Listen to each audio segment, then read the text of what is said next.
Bonjour chers frères et sœurs de l'église de l'île Jésus, nous sommes le mardi 4 août 2020 et il s'agit de la capsule numéro 12 dans notre survol du livre de l'Ecclésiaste. Avant d'aborder le thème des richesses, l'auteur va faire un commentaire sur l'oppression.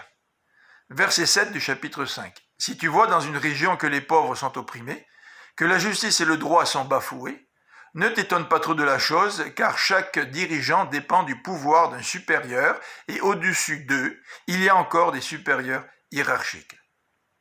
La hiérarchie favorise l'oppression. Maintenant, l'auteur, à partir du verset 9, va parler des richesses, mais surtout de ses aspects négatifs. Et il va terminer par un aspect positif. Premier aspect négatif. Qui aime l'argent n'en aura jamais assez, et qui se complaît dans l'abondance ne sera jamais satisfait de ses revenus. Cela, c'est-à-dire l'insatisfaction de ce que nous avons, est encore une vanité. Deuxième élément négatif, plus on possède de biens, plus se multiplient les profiteurs. Et quel avantage en tirent leurs possesseurs si ce n'est le spectacle que lui offrent ces gens? En effet, si quelqu'un est riche, il va avoir davantage d'amis. Des gens vont s'attrouper autour de lui pour essayer de profiter aussi d'une part du gâteau. Troisième inconvénient des richesses. D'où est le sommeil du travailleur, verset 11, qu'il ait peu ou beaucoup à manger, mais l'abondance du riche l'empêche de dormir. Est-ce que cela vous est arrivé de passer des nuits à réfléchir à comment préserver vos richesses? Est-ce que vous avez déjà pensé à vos fonds de retraite qui perdaient de la valeur? D'où est le sommeil du travailleur? Qu'il ait peu ou beaucoup à manger. Quatrième inconvénient des richesses, c'est celle qui consiste à perdre tout ce que nous avons. Et l'Ecclésiaste nous dit, dans ce cas-là, il ne nous en reste rien lorsque nous mettons un fils au monde.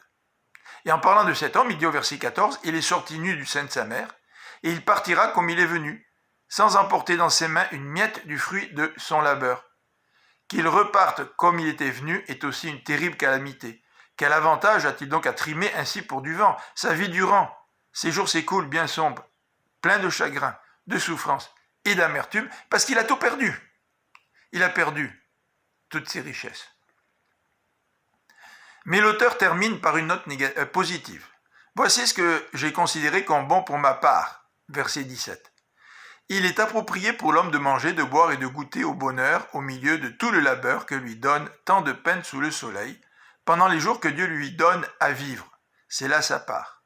En effet, si Dieu donne à un homme des richesses et des biens, et s'il lui accorde la possibilité d'en profiter, d'en retirer sa part et de trouver de la joie au milieu de son labeur, c'est un don de Dieu.